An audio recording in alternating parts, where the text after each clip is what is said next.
And welcome to another edition of the Nerdy Agent Podcast Business Tip of the Week. Business tip. This week we are going to continue our house knowledge. We're going to throw one at you where it's called sewer scopes, and we're going to talk about why you need to suggest these to all your clients when they're buying single-family houses, specifically older single-family houses. Do you want to take it away, or do you want me to keep going? Why don't you keep going, Luke? So you're rolling. I tell all my clients they should do sewer scopes during the inspection period. Here's the big rationale behind it. Sewer scopes are the one thing that I can't really see outside of radon. And if you do scope the sewer line, for those who don't know, essentially you have a company come out here, they throw a camera down there, they send that camera all the way to the main line. When you scope the sewer line, I would say at a 2 out of 30, what's the percent on 2 of 30? Like 6.5? 6.5-ish percent, you're going to see a sewer line that needs some sort of repair. 6.33? Whether it needs someone to come out and dig up the ground and replace a section, throw a liner down it. And when you need a repair on a sewer line, the cost is always more than $5,000. And especially first-time home buyers, when they're buying a house, they don't just have $5,000 more dollars to throw at something. Not a chance. Plug for agents here as to why we always tell clients to do inspections if you can, right? So I know there's this big push right now. We're like, no inspections, the only way we can get a house. We do a lot of inspections that are based on what we call a material defect clause. So it's buyer will not negotiate or cancel this purchase agreement unless a singular issue in excess of X thousand dollars is found during inspection. You're basically saying, we're not going to negotiate with you. This is basically as good as a no inspection offer. But what you don't know is we're doing a sewer scope. Yeah, and I would tell all my clients, I can walk through a house and I can probably point out to you 90% of what an inspector can point out to you. I can't smell radon. I can't see inside your sewer line. So therefore, I'm never going to tell you not to do an inspection because either of those things will set you back thousands of dollars.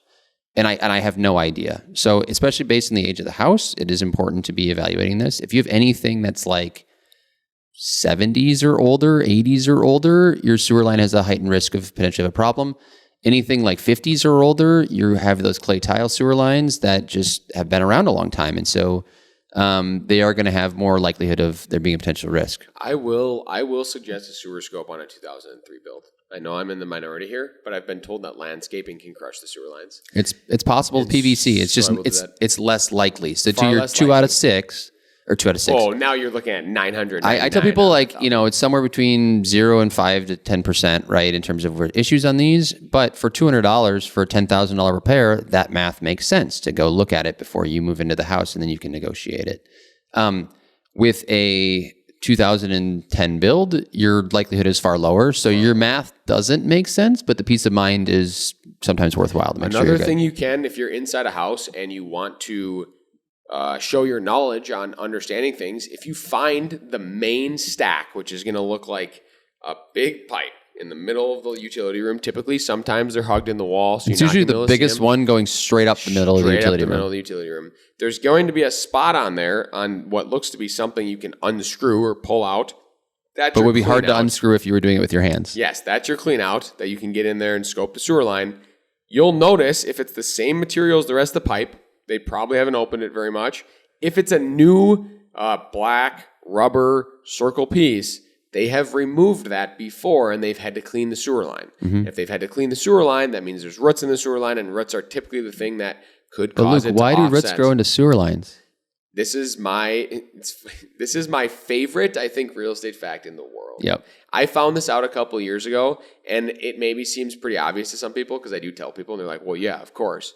But trees grow from water, and the tree roots on trees can sense where water is so they can grow. And so when you put a sewer line in and water's going down that sewer line, the tree roots are sensing the water in the sewer line and grow into it so they can access the water so they can grow. And clay tile sewers are built in segments. So there are going to be gaps between them. They're not just one long piece of PVC.